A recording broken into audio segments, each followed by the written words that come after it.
Leemos Filipenses capítulo 2 desde el versículo 1 y hasta el versículo 11.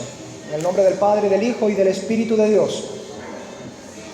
Por tanto, si hay alguna consolación en Cristo, si algún consuelo de amor, si alguna comunión del Espíritu, si algún afecto entrañable, si alguna misericordia, completad mi gozo, sintiendo lo mismo, teniendo el mismo amor, unánimes, sintiendo una misma cosa. Nada hagáis por contienda o por vanagloria, antes bien con humildad, estimando cada uno a los demás como superiores a él mismo, no mirando cada uno por lo suyo propio, sino cada cual también por lo de los otros.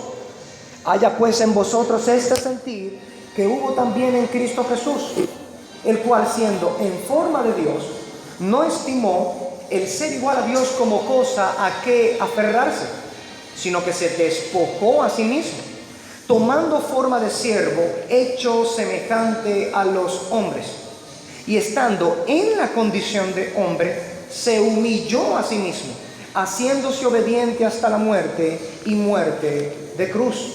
Por lo cual Dios también le exaltó hasta lo sumo y le dio un nombre que es sobre todo nombre, para que en el nombre de Jesús se doble toda rodilla de los que están en los cielos y en la tierra y debajo de la tierra, y toda lengua confiese que Jesucristo es el Señor, para gloria de Dios Padre.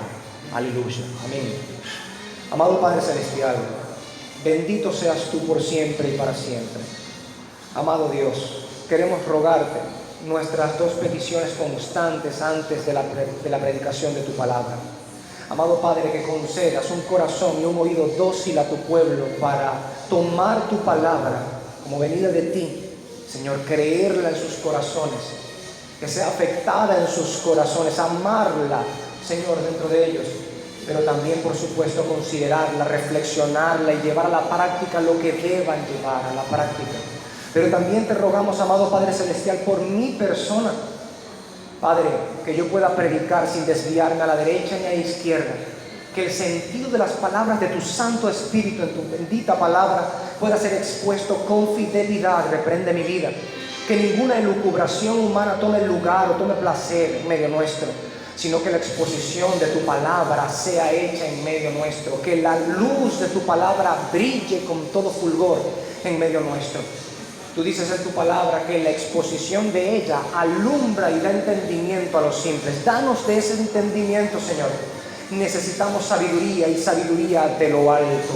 Bendito Dios, ayúdanos para poder tomar de tu palabra lo que necesitamos. Ayúdame a mí para instruir a tu pueblo como es debido, Señor, y no me desvíe, Señor, del sendero recto en el que deben andar mis pies, predicando lo que tu palabra nos enseña.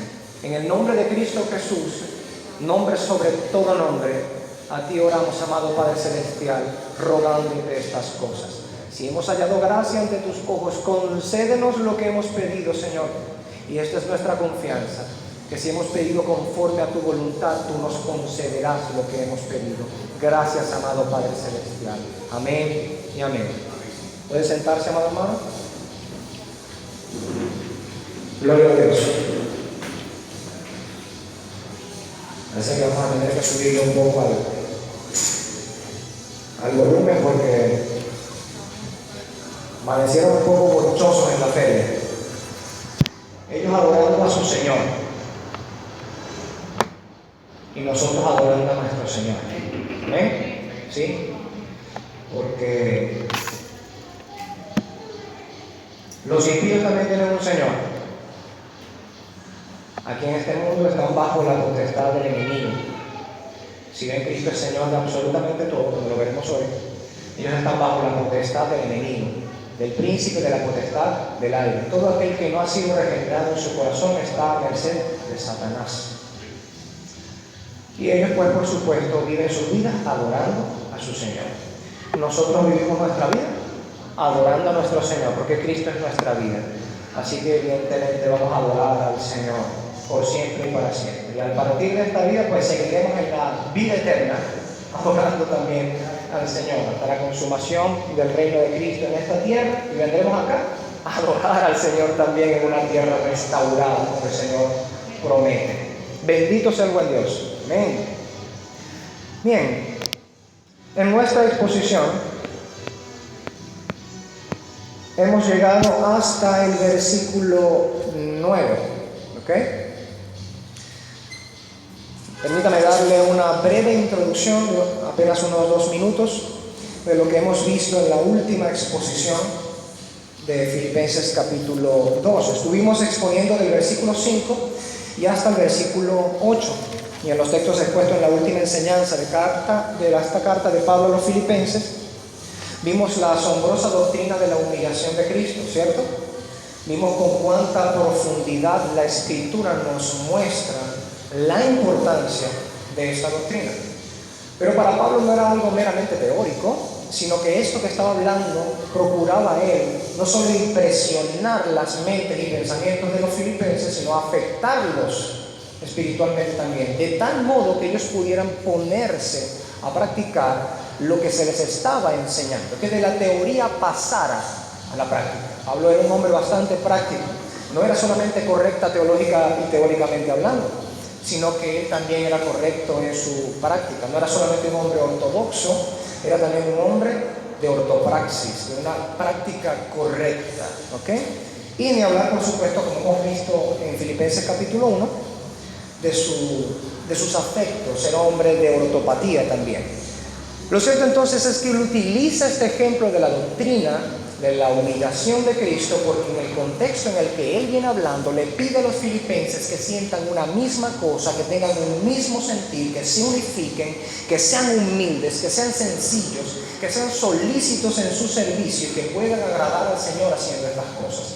¿Qué mejor ejemplo utilizaría Pablo para aleccionar a los filipenses a buscar la humildad y el servicio consagrado al Señor que el ejemplo de Jesucristo mismo, ¿cierto?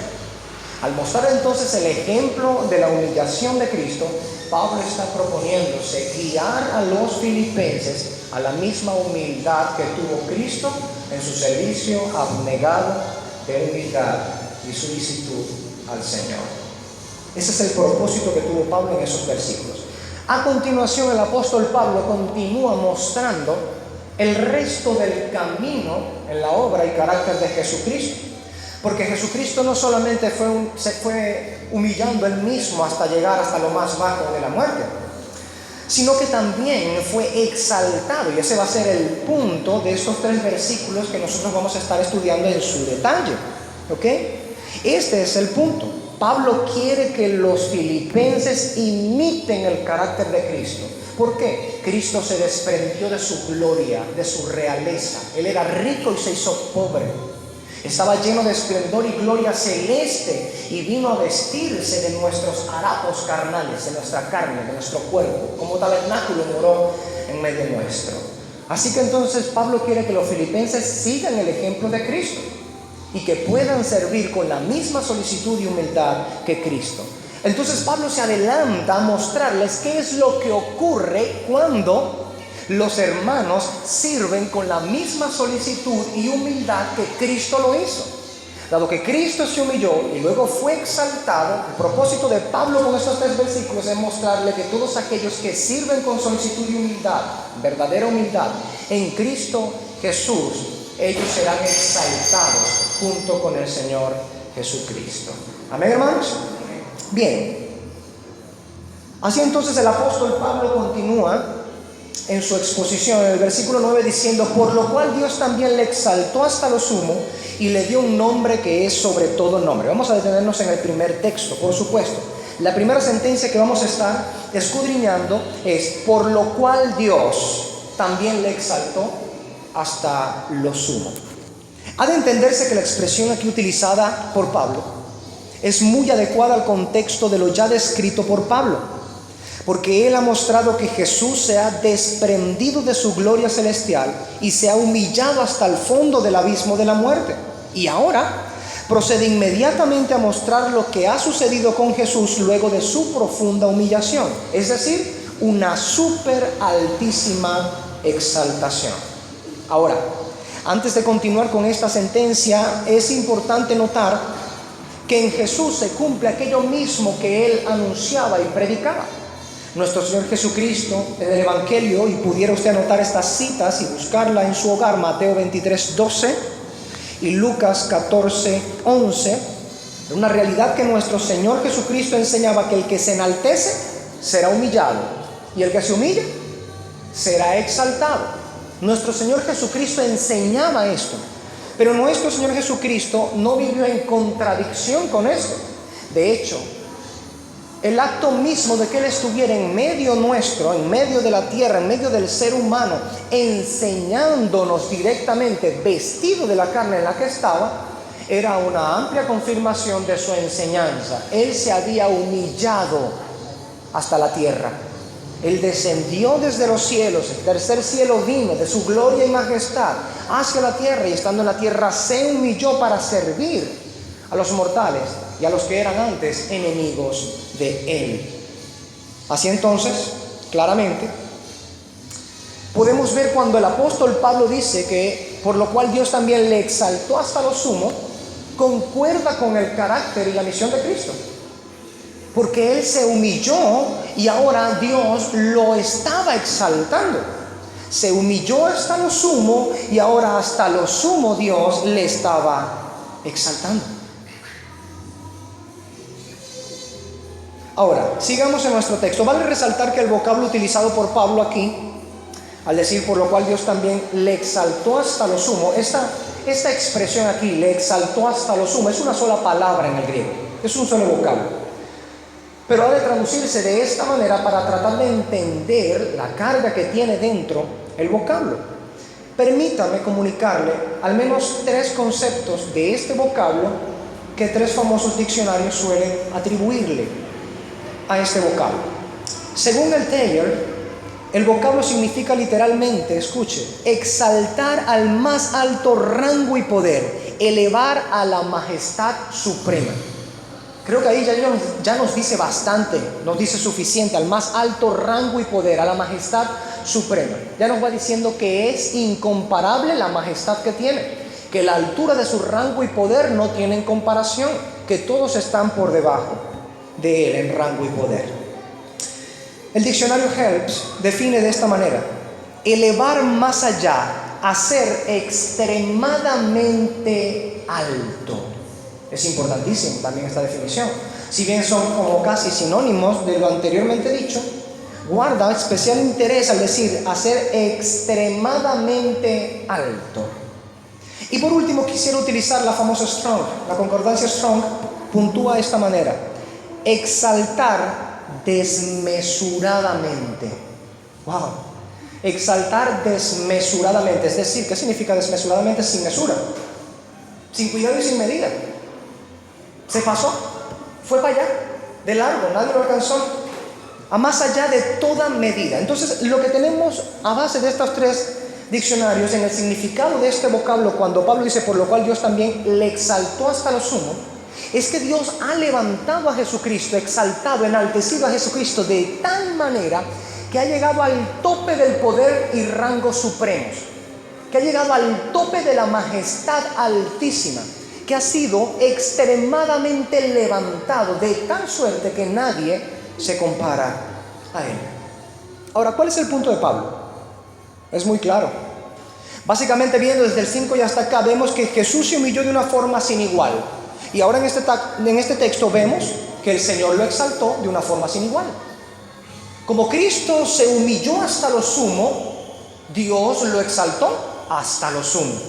Como Cristo se humilló de una manera sin igual, Dios lo exaltó de una manera sin igual, incomparable. Como lo expresa William Hendrickson en su comentario, él dice: Dios Padre enalteció a su Hijo de una forma trascendentalmente gloriosa, lo levantó hasta la altura más excelsa. Esa palabra, trascendentalmente, precisamente es como hablar de que traspasa. De hecho, el apóstol Pablo en su carta a los Hebreos dice que nuestro sumo sacerdote traspasó los cielos. Traspasó los cielos. Y siempre que nosotros vamos a las Escrituras y hablamos o encontramos que la Escritura está hablando acerca del sacrificio de Cristo y la resurrección de Cristo, siempre se aplica a nosotros los provechos y beneficios de lo que Él ha logrado en su obra, en su persona y carácter, en su ministerio. Pero siempre que se nos da a nosotros la buena nueva de que compartiremos con Él no solo sus sufrimientos, sino también sus glorias, siempre la Escritura se encarga de recordarnos que la gloria particular que tiene Cristo es incomparable e intransferible. La forma de gloria que recibe Cristo y la cual comparte Él con el Padre no puede ser transferida a nosotros, es la gloria íntima del Señor. Por eso nuestro Señor Jesucristo en el Evangelio decía, en el Evangelio de Juan decía: Padre, glorifica a tu Hijo con aquella gloria que yo tuve junto a ti desde el inicio de todo, desde el principio, desde el origen. Nuestro Señor Jesucristo, entonces, podemos decir claramente, estaba reasumiendo su gloria, volviendo a aquella gloria excelsa, celeste, eterna, que había tenido junto con su Padre, después de la alta humillación que había tenido, humillación que había tenido, a una alta exaltación de parte del Padre Celestial. Ahora, por supuesto, afirmar que Dios exaltó a Jesucristo hasta lo sumo, después de haber hablado de la profundidad de su humillación en la encarnación y en el abismo de la muerte, es básicamente resumir todo el proceso de muerte, sepultura, resurrección, ascensión y coronación de Cristo en la gloria. Es resumirlo, porque al decir precisamente que murió muerte de cruz y luego por lo cual Dios también le exaltó hasta lo sumo, está resumiendo todo esto. Es decir, que Cristo vivió una vida perfecta, se implica porque fue resucitado, de lo contrario no podría haber resucitado, habría quedado condenado a la muerte porque la paga del pecado es muerte. Entonces vivió una vida perfecta, murió en lugar nuestro, fue sepultado, fue resucitado de entre los muertos, ascendido en medio de los ojos de testigos a la gloria eterna y sentado a la diestra del Padre, coronado con gran gloria y poder. Todo esto está siendo resumido en una sola sentencia, por lo cual Dios también le exaltó hasta lo sumo. Su sentarse a la diestra de Dios Padre está incluido allí. Ahora, de alguna manera, esta descripción del actuar de Cristo desde el versículo 5 y hasta esta sentencia del versículo 9 me recuerda el documento primitivo del credo de los apóstoles. Permítame citarle el segundo fragmento mayor del credo apostólico de los siglos primitivos. Dice de esta manera: creo en Jesucristo, su único Hijo, Señor. Nació de la Virgen María, padeció bajo el poder de Poncio Pilato, fue crucificado, muerto y sepultado, descendió a los infiernos, al tercer día resucitó de entre los muertos, subió al cielo y está sentado a la diestra de Dios Padre Todopoderoso, y desde allí vendrá a juzgar a vivos y muertos. La concepción cristiana acerca del actuar de Jesucristo siempre ha sido esta que Pablo está mencionando aquí. Jesucristo se humilló a sí mismo y Dios Padre le ha exaltado hasta lo sumo. Claro, esta no es solo la concepción neotestamentaria o que encontramos en el Nuevo Testamento acerca de la humillación y la exaltación de Cristo. Tampoco es solamente el entendimiento primitivo, como si se tratara de una doctrina nueva en el Nuevo Testamento, sino que acerca de la exaltación de Cristo también podemos encontrarla veterotestamentariamente, es decir, en el Antiguo Testamento. Los profetas hablaron acerca no solo de la humillación de Cristo, como hemos visto muchas veces en la pasada predicación, sino también de la exaltación de Jesucristo. Miremos estos pasajes brevemente, dos solamente, para no ser exhaustivos.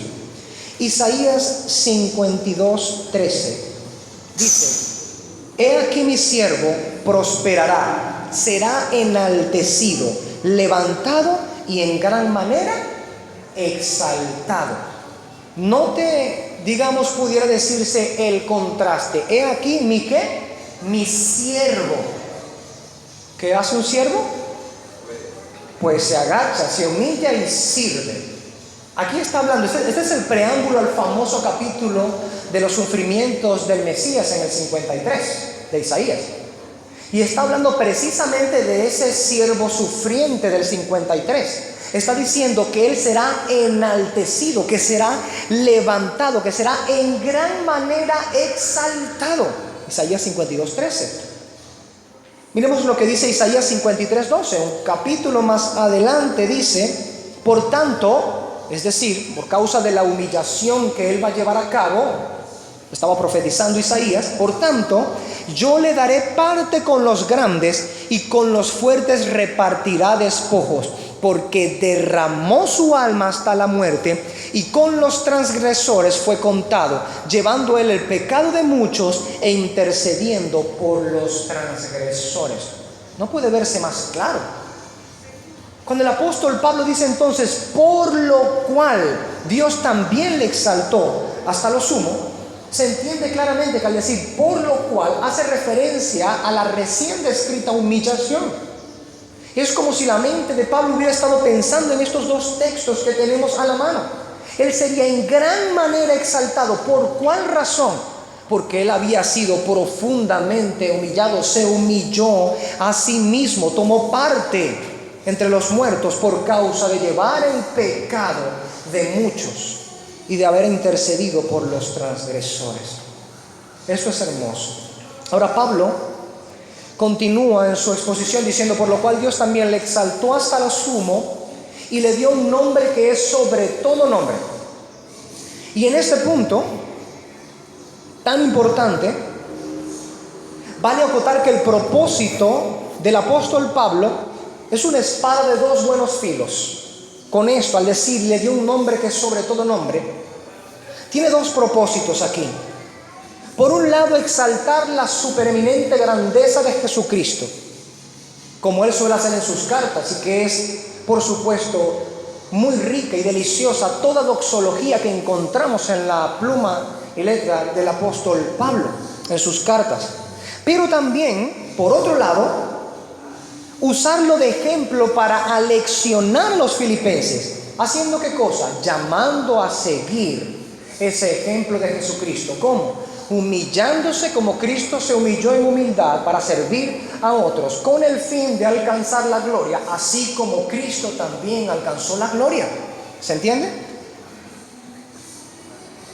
Entonces, considerando el ejemplo de Cristo y la ruta de su camino, humillación, humildad, solicitud, servicio hasta la muerte, sin queja, no tenía quejabanza, él tenía alabanza al Señor, sin queja, sirvió en humildad hasta la muerte y hasta lo sumo Dios le exalta. Así entonces, considerando el ejemplo de Cristo y el trayecto y el camino de Cristo, cito a Juan Calvino en este comentario breve, dice: ¿quién sería ahora reacio a ejercer la humildad por medio de la cual se alcanza la gloria del reino celestial? Ese era el punto del apóstol Pablo. No solamente dar el latigazo a los filipenses de que ellos pudieran considerar la conducta humilde y solícita, abnegada y sacrificial de Cristo al servir, al desprenderse de su gloria celeste y venir a servir aquí a sus propios enemigos, a quienes blasfemaron contra él y se alejaron de él, sino que pudieran ver en Cristo mismo que por causa de lo que él padeció, gustando incluso la muerte, fue exaltado hasta lo sumo. Pablo está mostrando que la humildad, la solicitud, el servicio verdaderos en la fe genuina cristiana tiene recompensa de parte de Dios. Razón tenía Calvino al decir: ¿quién sería ahora reacio a ejercer la humildad por medio de la cual se alcanza la gloria del reino celestial? Ciertamente los creyentes no. Porque los creyentes, al considerar el ejemplo de Cristo y la exaltación que luego él recibe, y siendo nosotros impulsados, impelidos a buscar, proseguir el ejemplo de Cristo, sentimos consuelo en nuestro corazón y la esperanza viva que no avergüenza ni nos defrauda de que Dios ha prometido coronar con gloria la humildad en el servicio de la fe genuina en Cristo Jesús. Así entonces, por medio de esto, Pablo invita a los filipenses a seguir a Cristo en su humildad, por supuesto, para poder seguirle también en su gloria. ¿Qué es lo que sucede con esto? Pudiéramos acotar que generalmente los hombres buscan la gloria, pero a través de atajos que no les lleven a la humillación y al sufrimiento, ¿correcto? Pero no es lo que sucede aquí con la palabra del Señor. Se nos muestra que la virtud de la humildad es tal que aunque sufra, Dios ha prometido darle gloria. Entiéndase, la verdadera humildad, no la apariencia de ella. La verdadera humildad, que es una virtud asociada a la fe genuina cristiana que Dios da como don a aquellos que son miembros del pacto que Él ha concertado con nosotros, su pueblo. Así entonces está escrito: antes de la gloria está la humildad. Eso está en Proverbios 15:33. Antes de la gloria está la humildad. Y podemos decir claramente que el caso de Cristo es un testimonio que corrobora ese pasaje de Proverbios, que no es el único, por supuesto, y no he pretendido ser exhaustivo tampoco. Ahora, con respecto a la sentencia, le dio un nombre que es sobre todo nombre. Es más propio traducir el texto diciendo: le dio el nombre que es sobre todo nombre. Le dio el nombre que es sobre todo nombre. Se presta precisamente para pensar en el contexto, lo que viene diciendo, adecuar este pensamiento al contexto. Pablo viene mostrando que al grado en el que él fue exaltado es un grado sumo, incomparable, de mayor grandeza, rango, poder y suprema majestad. Así entonces, cuando dice nombre sobre todo nombre, no puede meramente ser un nombre o cualquier nombre, sino el nombre. El nombre que es sobre todo nombre. Ahora, vale acotar y recordemos también que en las Escrituras los nombres siempre son muy importantes. Lejos de nuestra cultura occidental, en donde sencillamente combinamos los nombres de los padres y así quedó el muchacho, o por allá en Asia tiran una lata en una escalera y el sonido de esa lata es el nombre que le ponen al muchacho, ¿no? Eso es un chiste, eso no lo hacen así. ¿Qué sucede? Aun cuando en este contexto los nombres parecen no tener importancia, en las Escrituras no sucede generalmente así. Hay una realidad bíblica, y es que, por ejemplo, en muchos pasajes de las Escrituras, Dios cambia los nombres de algunas personas y luego continúan llamándose por ese nombre, porque Dios así ha querido llamarles, porque ese nombre indicaba algo que Dios estaba determinando o declarando. Por ejemplo, Abraham, Abraham, padre de muchedumbres, ¿cierto? ¿No es así? Sarai, Sara. ¿Se dan cuenta? Jacob, Israel, el que lucha con Dios o junto a Dios. Tenemos entonces que siempre van a haber en las Escrituras estas importantes acotaciones acerca de los nombres. Por eso se nos muestra que es importante que Pablo esté diciendo que Cristo le ha sido dado el nombre que es sobre todo nombre. Ahora, también vale acotar en segundo lugar en este punto que toda la Escritura, cuando habla acerca del nombre de Dios o los títulos de Dios, esto está necesariamente asociado al carácter de Dios. ¿No es verdad? Cuando decimos, por ejemplo, Yahvé Rafa, ¿qué significa? Jehová el que sana o el sanador, ¿cierto? O cuando uno, por ejemplo, decía Yahvé Tzidkenu, perdón, Yahvé justicia nuestra, Jehová justicia nuestra. Él es la justicia que nos llega, nos abraza a nosotros, nos justifica a nosotros. Y así progresivamente encontramos en las Escrituras que Dios va revelándose a sí mismo cada vez más, utilizando nombres para mostrar parte de su naturaleza a nosotros. Cuando digo parte, no me malinterprete. No estoy diciendo que la esencia de Dios es compuesta. El ser de Dios es un ser simple, no compuesto por partes. Lo que quiero decir es que nos muestra un atisbo de su naturaleza, nos habla de Él a través de sus títulos y nombres, ¿ok? Pero un punto que es sumamente importante, asociado una y otra vez en la Escritura con respecto al nombre que se anuncia con respecto a Dios, es el asunto de la autoridad. Un tema asociado constantemente en la Escritura al nombre es la autoridad. Por ejemplo, Cuando el Señor venció a los egipcios al rescatar a Israel y conducirlo hacia el Éxodo y luego introducirlo en la tierra prometida, una de las cosas que Dios decía a toda voz era que todos los pueblos vecinos escucharían lo que Dios habría hecho con este gran imperio y con los dioses de este imperio, y entonces se haría grande su nombre por sobre toda la tierra. Eso no puede pasar desapercibido. Él está precisamente ligando su nombre al sentido de que eso da autoridad sobre toda la tierra, muestra, mejor dicho, su autoridad por sobre toda la tierra. Es un nombre que es poderoso, es un nombre delante del cual se debe temblar, es un nombre que merece reverencia, que debe dársele solemnidad en servicio. Así entonces es la idea que básicamente se va encontrando en toda la escritura desde Génesis hasta llegar al Nuevo Testamento. De modo que cuando llegamos a Filipenses y vemos al apóstol Pablo decir que a Cristo Jesús Dios lo exaltó hasta lo sumo y le dio el nombre sobre todo nombre, quien ha leído, leyendo desde Génesis hasta llegar a Filipenses, no puede menos que decir: wow, es el nombre. Está por encima de absolutamente todo. No solamente muestra parte de su naturaleza, sino que le está señalando su lugar en medio de todo esto. Es decir, sobre todas las cosas. Nombre sobre todo nombre.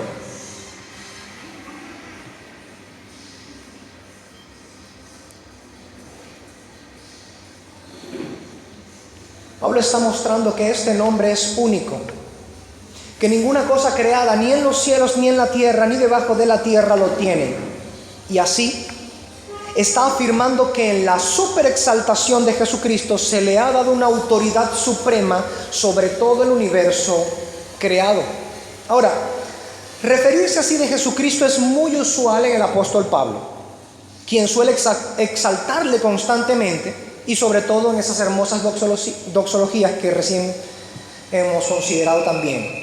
Considere cómo Pablo habla en otras epístolas diciendo que Jesucristo es exaltado. Mire lo que dice Efesios 1, puede leerlo del 20 al 22, pero yo voy a tomar una porción. Dice que Jesucristo fue exaltado sobre todo principado, autoridad, poder, señorío y sobre todo nombre que se nombra no solo en esta era, sino también en la venidera. ¿Se da cuenta?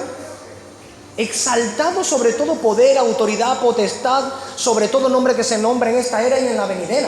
Pablo no está queriendo decir que ya después de que pasó la otra era, que había de venir la segunda, entonces ya no es exaltado. Es una expresión para decir: Él está exaltado para siempre por encima de todo. Cuando Pablo toma estas expresiones, que Dios le exaltó hasta lo sumo y le dio un nombre sobre todo nombre, o que es exaltado en esta era y en la próxima era sobre todo poder, autoridad y potestad, Pablo está mostrando precisamente que la autoridad de Cristo está sobre todas las cosas. Es un nombre sobre todo nombre. Pablo también dice que Cristo ha heredado un nombre más excelente que el de los ángeles. Lo dice en Hebreos 1:4. Nosotros podemos considerar la creación angelical, ¿verdad que sí? Y ver que en la creación angélica tenemos los ángeles, los arcángeles, los querubines y los serafines, así, hacia arriba.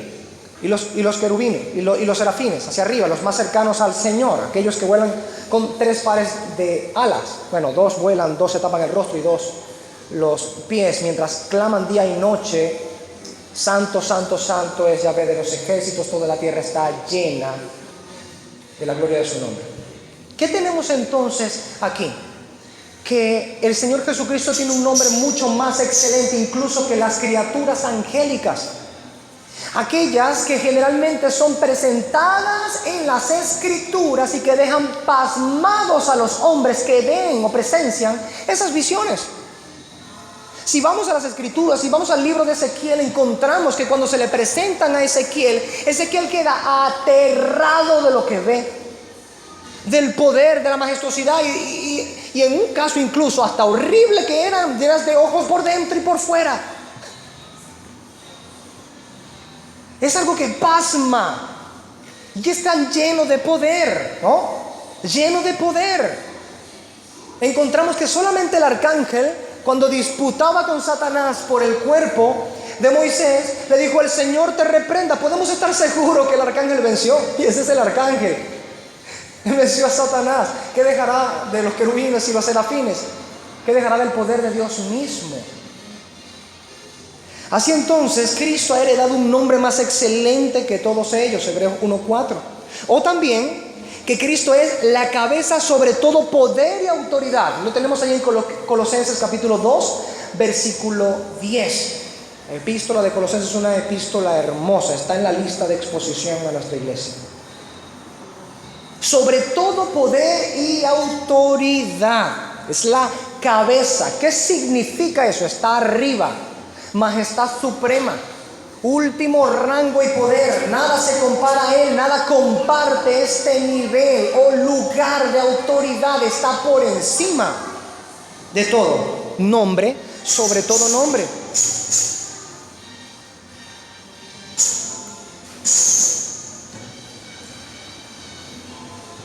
El punto de todos estos pasajes recién nombrados es ver que Pablo suele utilizar mucho de estas expresiones para mostrarnos que el lugar en el que está Jesucristo ahora mismo no es un lugar esperando tener autoridad, no es un lugar esperando tener un nombre sobre todo nombre, no es un lugar que está esperando poder reinar, como lo veremos un poquito más adelante, sino que precisamente Él tiene todo poder y autoridad, ha heredado un nombre sobre todo nombre, y en su misma resurrección, al ser ascendido a los cielos, ha sido coronado y hecho sentar a la diestra de Dios Padre hasta que el plan sea consumado completamente, como veremos a continuación. Ahora, cuando estas cosas las consideramos, hermanos, ya no es extraño, por ejemplo, escuchar cuando en Mateo 28, versículo 18, nuestro Señor Jesucristo se presenta a los apóstoles después de haber resucitado, diciéndole: toda potestad me es dada en los cielos y en la tierra. Claro, Dios ha sido el que ha exaltado a Jesucristo hasta lo sumo y le ha dado un nombre sobre todo nombre. Su autoridad debe estar por encima de todo. No es extraño leer esto y saber precisamente que esta es la autoridad de nuestro Señor. Ahora, ¿cuál es el punto de Pablo en este asunto al decir esto? Él continúa y afirma que lo que ha de suceder a causa de ese gran nombre que ha recibido a Jesucristo es esto, versículo 10: para que en el nombre de Jesús se doble toda rodilla de los que están en los cielos y en la tierra y debajo de la tierra. Oído al tambor. Para que en el nombre de Jesús, ese nombre que está diciendo, y que va a concluirlo en el 11, que está diciendo en el 9, que se acerca al clímax en el 10 y que concluirá con el clímax completo en el 11, en ese nombre ha de doblegarse, dice, toda rodilla de los que están en los cielos, los que están en la tierra y los que están debajo de la tierra. Jesucristo ha sido exaltado hasta lo sumo y le ha sido dado el nombre que es sobre todo nombre, para que en ese nombre entonces toda rodilla se doble. Ahora, antes de continuar con las implicaciones de este texto, lo cual haremos, notemos que Pablo afirma que las rodillas que se han de doblar son, por supuesto, de seres racionales. ¿Qué significa racionales? Que pueden razonar. ¿Ok? ¿Por qué lo sabemos? El contexto. Inmediatamente luego dice: y toda lengua confiese. ¿Sí? Las rodillas que se doblan son de aquellos que pueden confesar, que tienen raciocinio, que tienen el deber de, como veremos más adelante, jurar lealtad y recibir lo que tengan que recibir. Entonces, esto es lo primero que debemos notar. Pero también, además de esto, Pablo explícitamente afirma que todas las rodillas en esta tierra se han de doblar ante Él. Ahora, esto implica que no son solamente las rodillas de los creyentes en esta tierra las que se habrán de doblegar ante Él, sino que las rodillas de los incrédulos e impíos en esta tierra también habrán de doblegarse ante Él y reconocer que Él es Dios. Y esta parte es importante. Ahora, no solamente las rodillas que están en la tierra, de ambas partes, de creyentes, no creyentes, se han de doblegar, como si fuera solamente en la tierra que tuviera jurisdicción el nombre que es sobre todo nombre, sino que también de los que están en los cielos. ¿Qué implica esto? Que los santos ángeles, arcángeles, los gloriosos querubines y los serafines, y también los millares de rodillas de los santos creyentes en el cielo, esto es, toda la gloria celeste habrá de arrodillarse ante Jesucristo. Eso es aún más glorioso, ¿verdad? Porque no es solamente la gente que está en la tierra, como diciendo, bueno, el nombre de Cristo es sobre todo nombre y su jurisdicción es aquí, terrenal. ¿No? Es aquí nada más.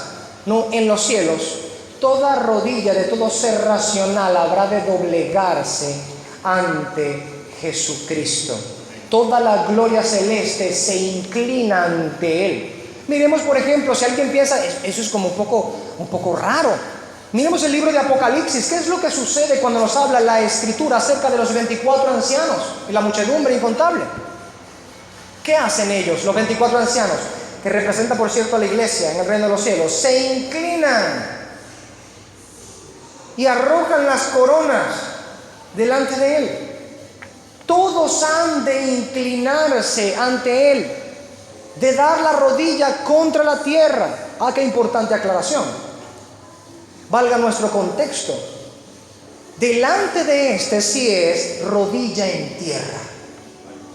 Delante de este nombre que es sobre todo nombre, sí es verdaderamente rodilla en tierra.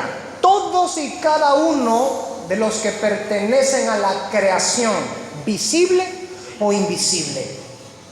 Lo que implica también, por supuesto, como Pablo claramente lo dice allí, que las rodillas que están debajo de la tierra también habrán de doblegarse ante Dios. ¿Qué significa, hermanos, debajo de la tierra? Bueno, la alusión debería ser clara para nosotros, ¿verdad? ¿Quiénes son aquellos que están debajo de la tierra? Los que están en los infiernos. Aquellos que ya están recibiendo el adelanto de su pena eterna por causa de sus pecados, llegará el momento en el que ellos también habrán de doblar la rodilla ante el Rey de Reyes y Señor de Señores. Ellos también tendrán que doblegarse. Ellos, de alguna forma, aunque a regañadientes, dijéramos entre comillas, por expresarlo de alguna manera, tendrán con sus labios que confesar que Jesucristo es Señor. A regañadientes, sin arrepentimiento, por supuesto, porque ellos no tendrán jamás arrepentimiento, ni siquiera quemándose en el infierno, pero tendrán que doblegarse y reconocer que Jesucristo tiene el nombre que es sobre todo nombre y fue exaltado hasta lo sumo. Ahora, cierro ese pequeño paréntesis. Ese es el punto del apóstol Pablo, al decir que toda rodilla se doblará ante Cristo. Toda significa toda, no quedan rodillas. De la creación todos deben hincarse de rodilla ante Jesucristo.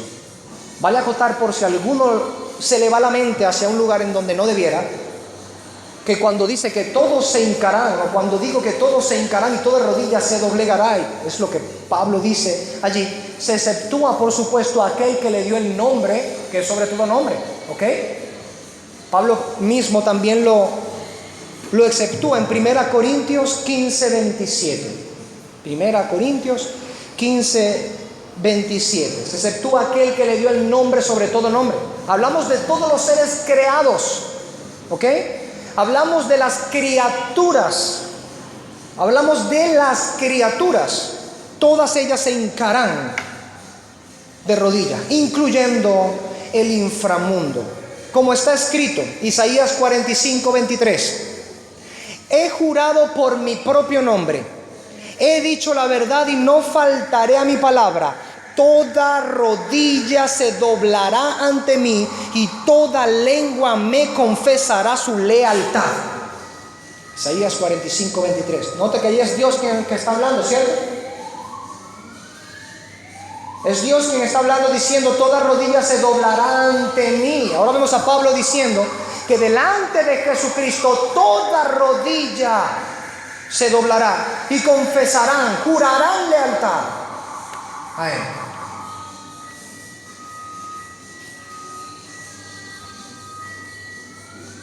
Veamos ahora las implicaciones necesarias que se desprenden de este pasaje. ¿Qué significa que todo lo creado en los cielos, la tierra y debajo de la tierra ha de doblar la rodilla ante Él? La figura es inevitable. La mente de Pablo contempla el fulgor reluciente de la corona y el cetro gloriosos del gran Rey de reyes y Señor de señores, Jesucristo. Al él decir que toda rodilla se dobla y confiesan a Él, al decir que toda rodilla se hinca delante de Él, la imagen para la mente de Pablo es completamente clara. Este es un rey delante del cual ha de hincarse la rodilla y hacer la reverencia. Es digno de la alabanza, es digno del altísimo honor.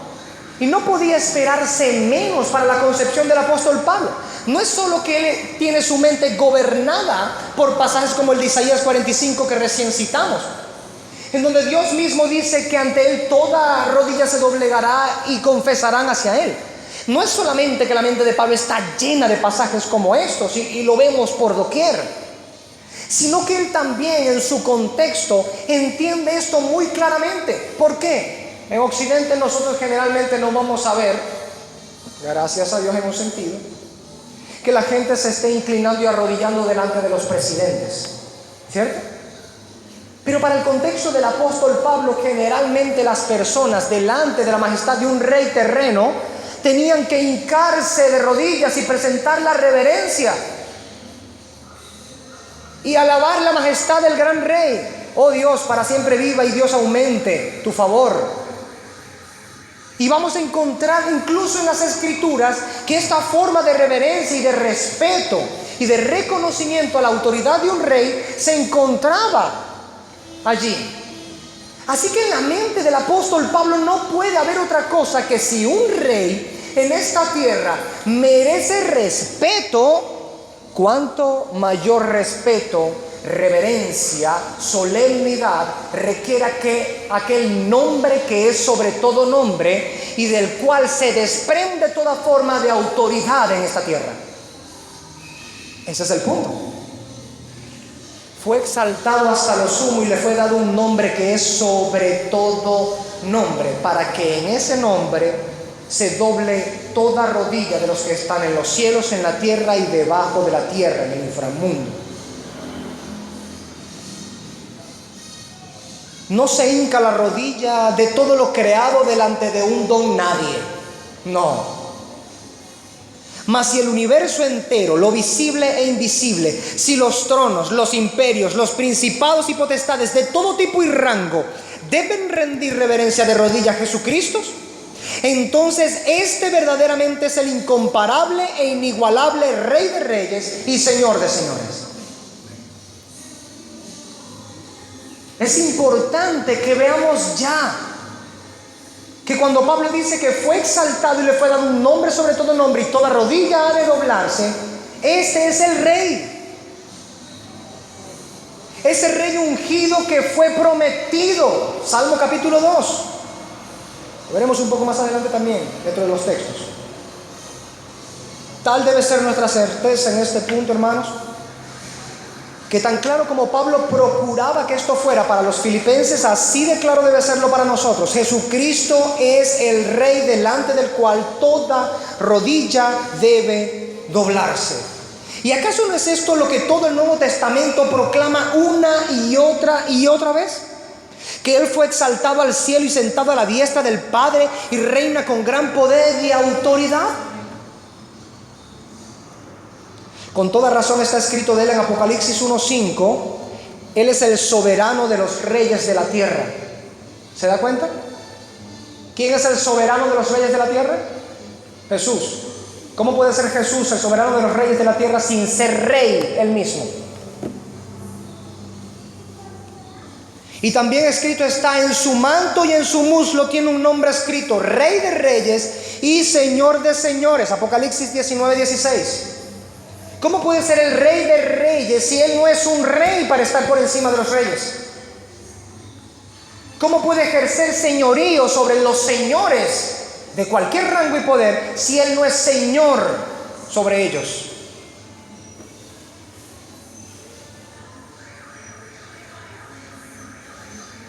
También dice, este Jesús a quien vosotros crucificasteis, Dios le ha hecho Señor y Cristo.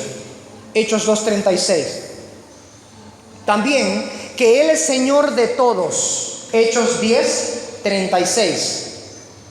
Y que es Señor tanto de los muertos como de los vivos. Romanos 14:9. Y que también dice, del Hijo dice, tu trono, oh Dios, es por los siglos de los siglos, y cetro de equidad es el cetro de tu reino. Hebreos 1:8. Y no en vano el apóstol Pablo afirma en 1 Corintios 15, del 24 al 25, lo que sigue. Él le entregará el reino a Dios el Padre, luego de destruir a todo gobernante y poder y toda autoridad, pues Cristo tiene que reinar hasta que humille a todos sus enemigos por debajo de sus pies. ¿Cómo te quedó el ojo dispensacionalista? Así entonces es necesario que Cristo reine hasta la consumación de ese reino. ¿Y cuál es la consumación de ese reino? Que todo poder, autoridad, todo gobierno será suprimido. Y aquellos que están en enemistad contra Él serán destruidos. Y aquellos que están en buena relación por medio de la sangre del pacto con Dios, que están en buena relación con Jesucristo el Señor, serán perdonados y gozarán de una herencia inmarcesible e incorruptible por la eternidad con Cristo Jesús. Ese es el plan en macro. Pero vemos claramente que el punto del apóstol Pablo aquí entonces es que sí, este es un rey. Este es un Señor delante del cual ha de hincarse la rodilla, al cual debe procurarle dársele la reverencia, la solemnidad, el respeto. Su altísima dignidad amerita esta forma de alabanza. Por eso leemos en las Escrituras que Él es merecedor y digno de suprema alabanza. ¿Por qué? Su autoridad es suprema. El nombre es nombre sobre todo nombre. Un nombre más excelente que cualquier nombre que usted pudiera encontrar.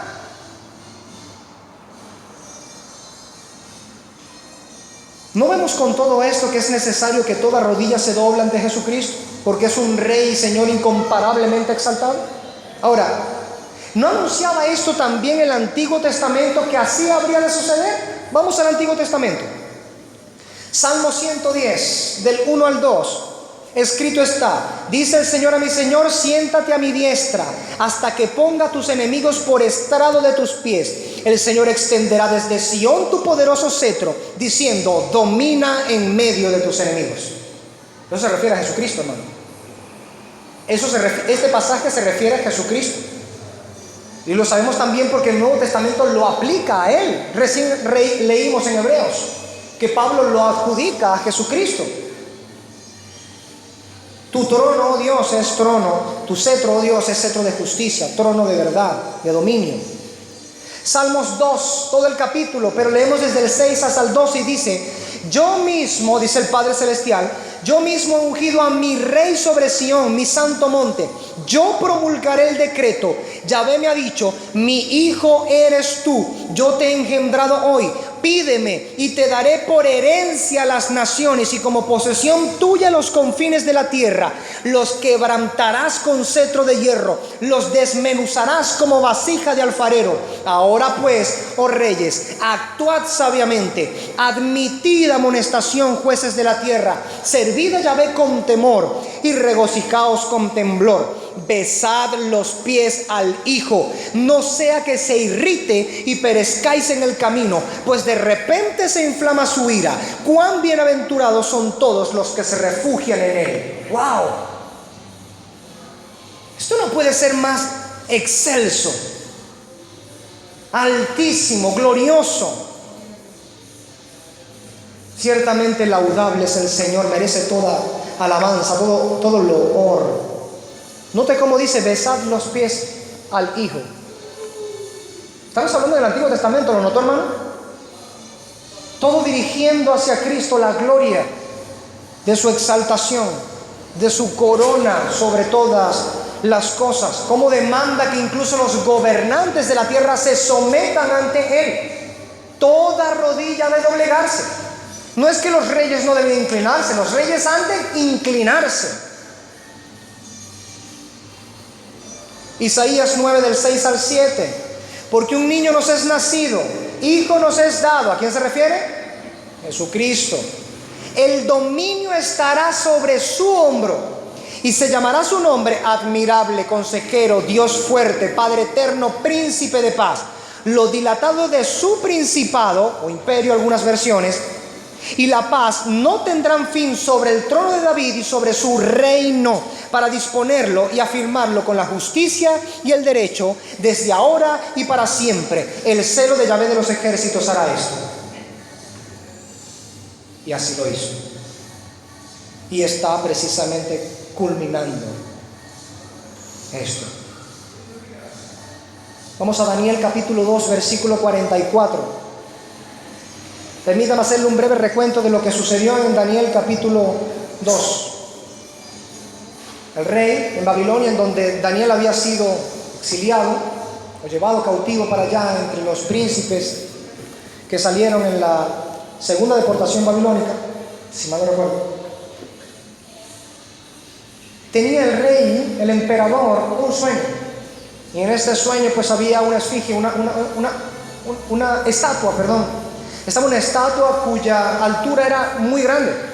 Tiene la cabeza de oro y el resto del cuerpo estaba compuesto por partes de diferentes materiales hasta llegar a los pies, que era una mezcla de hierro con barro.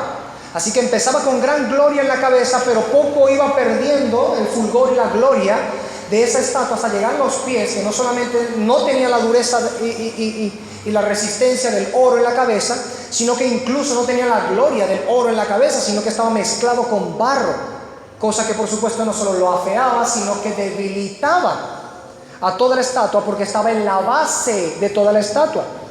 Y cuando el rey está en medio de su sueño, él ve que hay una piedra que se desprende y que es cortada no con mano humana, y esa piedra da contra los pies de esta estatua, lo que estaba mezclado en hierro y barro. Y lo que sucede, por supuesto, es que la estatua se viene hacia abajo.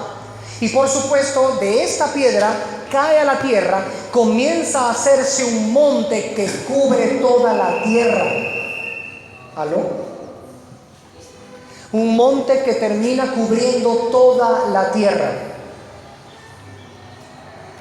Esta es la explicación de Daniel, aunque usted puede leer todo el capítulo en su hogar y le va a resultar sumamente enriquecedor y delicioso, como lo ha resultado para mí toda vez que lo leo. Él dice en 2:44: y en los días de estos reyes el Dios del cielo levantará un reino que no será jamás destruido, ni será el reino dejado a otro pueblo. Desmenuzará y consumirá a todos estos reinos, pero él permanecerá para siempre. ¡Wow! Y esto, lejos de la interpretación dispensacionalista, ocurre en la primera venida de Jesucristo. Él es la piedra no cortada por mano humana que da en la base de esos reinos y los destruye.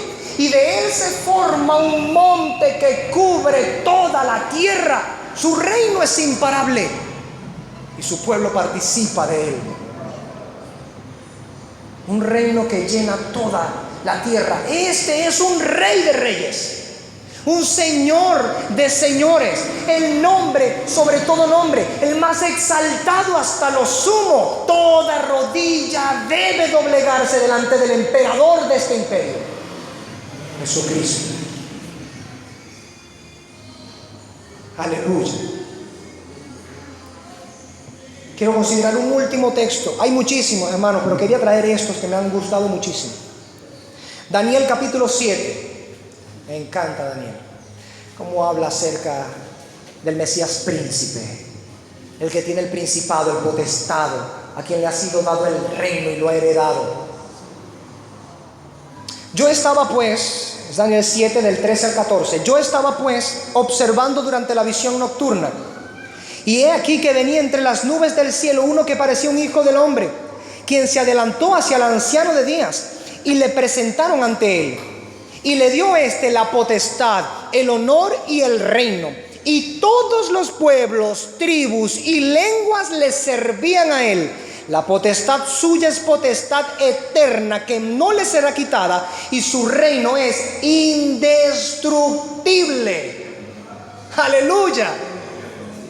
Digno, merecedor de toda alabanza es este rey. Su reino es indestructible, imparable, incontenible, jamás se marchitará, inmarcesible, glorioso, alto y elevado. Un reino como este no puede tener de rey un mediocre, un don nadie, sino que tiene de rey al nombre, aquel que porta el nombre que es sobre todo nombre.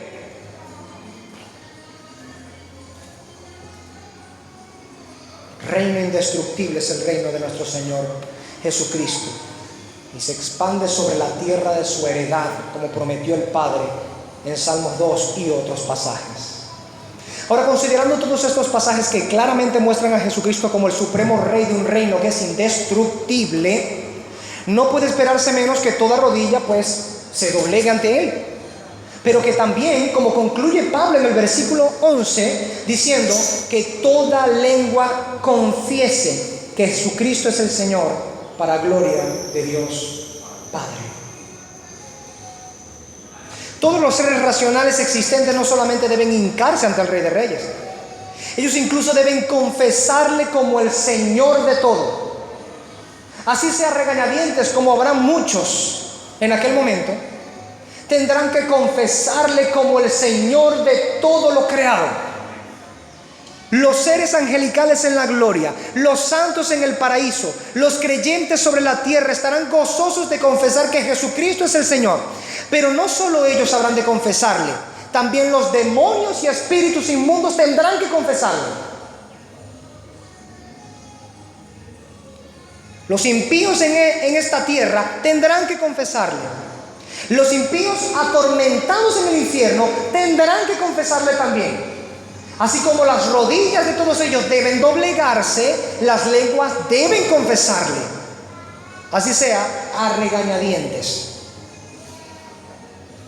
Ese día, el día del gran juicio y el día de la consumación del reino de Cristo sobre esta tierra, tendrán que confesar que Jesucristo es el Señor de todo. Y todo esto sucederá, dice el apóstol Pablo, para gloria de Dios Padre.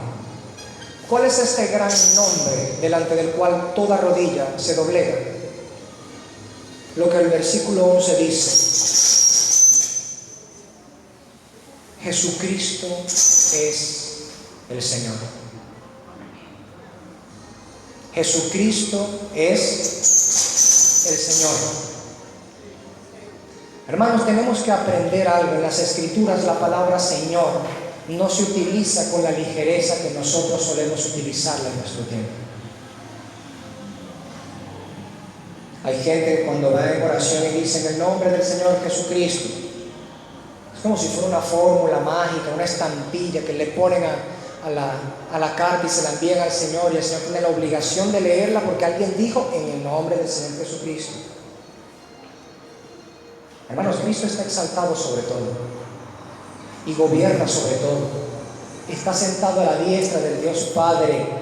Él está coronado reinando. Sí, Cristo está reinando ya, aunque no ha sido consumado su reino.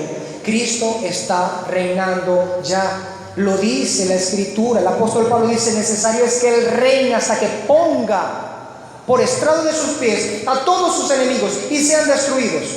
¿Ya eso sucedió? No. Por lo tanto, Él sigue reinando hasta la consumación de su reino, cuando todos sus enemigos sean destruidos y quitados de en medio, y donde en aquel día veremos el cumplimiento de esta profecía. Toda rodilla se doblegará ante Él y toda lengua confesará. Muchedumbres delante de ese juicio. Y los que rechazaron al Mesías mirarán al que rechazaron y tendrán que doblegarse ante Él y confesarle como Señor de todo, y luego ir al infierno por toda la eternidad, porque la dignidad eterna de al que insultaron acredita como castigo una condena eterna.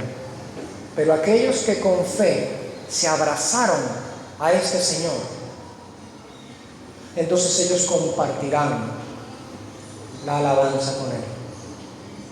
No de la manera, por supuesto, en la que Cristo lo ha recibido, porque vale acotar que cuando el apóstol Pablo utiliza ese vocablo en griego allí en el versículo 9, ese vocablo se utiliza una sola vez en el Nuevo Testamento con respecto a Cristo.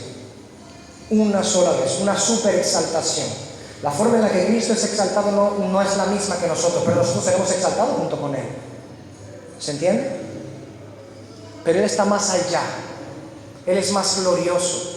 Él es elevado sobre todas las cosas. Tiene un nombre sobre todo nombre. A nosotros se nos dará un nombre nuevo, ¿sabe, hermano? ¿Verdad que sí? Pero Él tiene el nombre que es sobre todo nombre. Nosotros seremos exaltados, ¿verdad que sí? Pero Él es exaltado hasta lo sumo. Nosotros compartiremos gloria con el Señor, ¿verdad que sí? Pero su gloria es inigualable y nadie puede penetrar hacia ella. Propia de ella, está alto, por encima de todo. En nosotros será glorificada la mente de Cristo, ¿verdad que sí? Pero Él es omnisciente y todo conocedor. No llegamos a alcanzar el conocimiento vastísimo que tiene el Señor, infinito. ¿Se entiende? Nuestros cuerpos serán incapaces de pecar y seremos santos, pero Él es 3 veces santo e irreversiblemente justísimo. En todo Él traspasa y va más allá, para que en todo Él tenga la primacía, la preeminencia, para que en todo Él sea glorificado ante todos. Y esto da gloria al Padre Celestial. Llegando al final de nuestro pasaje, ahora miramos cuán hermosa y profunda es la doctrina de la exaltación de Cristo. Miramos que así como fue profetizada y cumplida la humillación voluntaria y humilde de Jesús, así también fue claramente anunciada su resurrección, su exaltación, su coronación, su reino, su señorío, el que toda rodilla se doble y el que toda lengua confiese a este Rey de Reyes y Señor de Señores, dejándonos en la responsabilidad de acatar y entender que el señorío de Jesucristo está creciendo como el monte que va llenando toda la tierra, hasta que en la culminación del establecimiento del reino sobre la tierra, finalmente se termine de cumplir lo anunciado por Pablo y por los profetas acerca de las rodillas y lenguas que habrán de doblegarse y profesar para gloria de Dios Padre. Culminamos reconociendo con todo esto el punto de Pablo. Los filipenses deben seguir el camino del servicio solícito, abnegado y humilde que Jesucristo caminó, si ellos han de participar de la gloria que acompaña a la humillación. Es decir, sin esa humillación no van en el camino hacia la gloria. Y por lo tanto, entonces tenemos 2 consideraciones finales y aplicaciones que hacer a raíz de lo que Pablo enseña a los filipenses. Esta es la enseñanza que se desprende brevemente para nosotros, pero sé que hay muchísimas mayores enseñanzas. 1. Del inminente señorío e indestructible reinado de Jesucristo nadie se escapa, ni en el cielo, ni en la tierra, ni debajo de la tierra. Entonces, si somos hijos de Dios, debemos vivir conforme a los términos de ese reino, el cual con seguridad veremos consumarse plenamente un día. Eso es lo primero. Somos participantes de ese reino, debemos vivir conforme a los términos de ese reino, del cual veremos su consumación plena en el día final cuando nuestro Señor regrese. Y segundo, si aspiramos a participar de la plenitud de la gloria del reino de este Rey que ha sido breve y escuetamente descrito en mi predicación, ¿estamos desde ya participando, hermanos, también de la humildad y servicio abnegado que le caracterizaron a Jesucristo? Esa es la reflexión que nuestra mente debe calar y penetrar como espada de doble filo. Porque es por demás honroso y llena de gozo y regocijo y llena de aire en nuestros pulmones y sacar pecho, como decía en la guardia, saca pecho. El hablar del reino indestructible de Cristo, la supereminente grandeza de este Rey de Reyes y Señor de Señores, nos llena de algarabía, de gozo, de regocijo, de triunfalismo, de alguna manera. ¿No es verdad? Y nos viene a la memoria toda clase de textos de la palabra del Señor, más que vencedores por medio de aquel que nos amó, ¿no? Las puertas del Hades no resistirán contra la iglesia. Y una cantidad de pasajes que llenan de esperanza y consolidan en nuestro corazón la fe cristiana. Pero el punto del apóstol Pablo en medio de todo esto no ha sido únicamente darle gozo y saber que usted tiene una esperanza viva y firme en Cristo Jesús. No, el punto del apóstol Pablo fue aleccionar a los filipenses y a nosotros también, que Cristo se humilló hasta lo sumo, sirviendo humilde y abnegadamente a aquellos que ni siquiera merecían servicio. Y por lo cual Dios le exaltó hasta lo sumo y le dio un nombre sobre todo nombre, para que en ese nombre toda rodilla se doble, en los cielos, en la tierra y debajo de la tierra, y toda lengua confiese que Él es el Señor, para gloria de Dios Padre. Esa ruta es la ruta del creyente. ¿Estamos nosotros caminando esa ruta? Sirviendo abnegadamente, desprendiéndonos como Cristo de nuestra realeza, de nuestra comodidad, de nuestra gloria, de aquello que se nos da y creemos que es más estimable a nuestros ojos. Somos dispuestos y solícitos en desprendernos de ellos para servir incluso a aquellos que ni siquiera merecen nuestro servicio, aquellos que incluso nos aborrecen o nos repudian. ¿Lo estamos haciendo? Que el Señor sea testigo, nuestras propias conciencias atestiguen delante del Señor si esto estamos haciendo. Puestos de pie, oremos al Señor.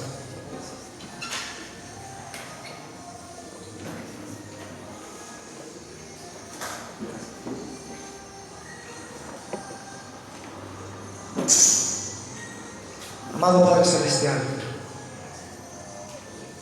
toda gloria, alabanza y honor sean tributadas hasta ti.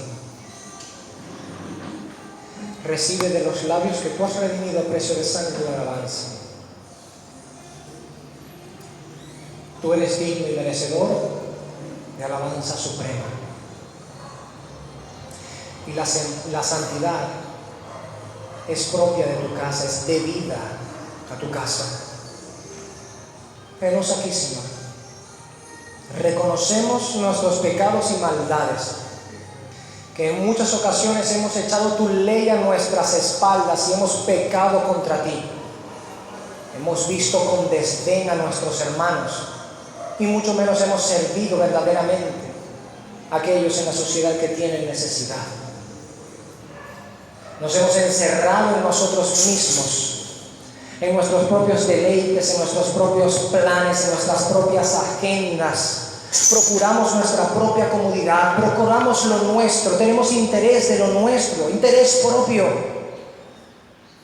Mientras olvidamos a nuestros hermanos, mientras no procuramos el servicio abnegado que Jesucristo, a quien llamamos Señor, llevó a cabo. Así es, Padre. Pedimos perdón, porque hemos caminado un camino de egoísmo, de egolatría, de satisfacernos a nosotros mismos, de no estar dispuestos a desprendernos de esta gloria, entre comillas, terrenal, de nuestra comodidad, entre comillas, que es nada, que es efímera, que todo esto va a ser destruido como por fuego, y tan aferrados estamos a estas cosas, necios y desleales a tu pacto. Y tú siempre tan misericordioso y compasivo con nosotros, clemente y misericordioso, lento para la ira, dispuesto a perdonar y reconciliar. Bendito seas, Dios. Perdona nuestra maldad, que es grande, porque decimos amar a aquel a quien llamamos Señor, y llamamos Señor y no hacemos lo que Él nos ordena, ni aun viendo su mismo ejemplo, que es notablemente glorioso, que pasma nuestra conciencia de solamente razonar lo profundo de su humillación, lo alto de su exaltación. Y aún así, al salir de aquí, volvemos a nuestra rutina pecaminosa, no teniendo disposición, ni solicitud, ni humildad, ni sirviendo a los santos. Bendito eres tú, Señor, que no hemos sido consumidos por fuego, porque tú eres clemente y compasivo. Bendito seas tú, Señor, por tu bondad y misericordia. Perdona nuestros pecados, Señor, pero que no salgamos de este lugar con el mismo corazón con el que entramos. Reprenda a tu iglesia, purifícala como por fuego, Señor, Como la hornaza para la plata, el crisol para el oro, Señor, colócanos en el fuego. Elimina la escoria. Sí, Padre, elimina la escoria, purifícanos. Y así, bendito, amado Padre Celestial, podamos participar al final de tu gloria, habiéndonos negado a nosotros mismos, como Cristo tu Hijo, el Señor. El que quería seguir en pos de Él, se negara a sí mismo, tomara su propia cruz cada día y le siguiera. Bendito Dios, bendito Señor. Abre nuestros ojos espirituales, danos entendimiento y viviremos, Señor. No seamos nosotros como una bestia sin entendimiento, presentando un servicio irracional ante ti, sin entendimiento de las cosas que oímos o que decimos profesar, confesar. Que nuestra confesión de labios no sea una mera confesión hipócrita, sino que verdaderamente todo nuestro ser, espíritu, alma y cuerpo, esté comprometido contigo en amor, amándote a ti, oh cabeza de todo, Jesucristo, y amando a tu cuerpo también, tu iglesia, para servirte a ti, sirviendo a tu iglesia y sirviendo a esta sociedad de este mundo que tanto necesita de tu amor, de tu gracia y tu poder para salvación. Ayúdanos, Dios, trata con nuestros corazones. Te lo rogamos en el nombre de Jesucristo. Amén.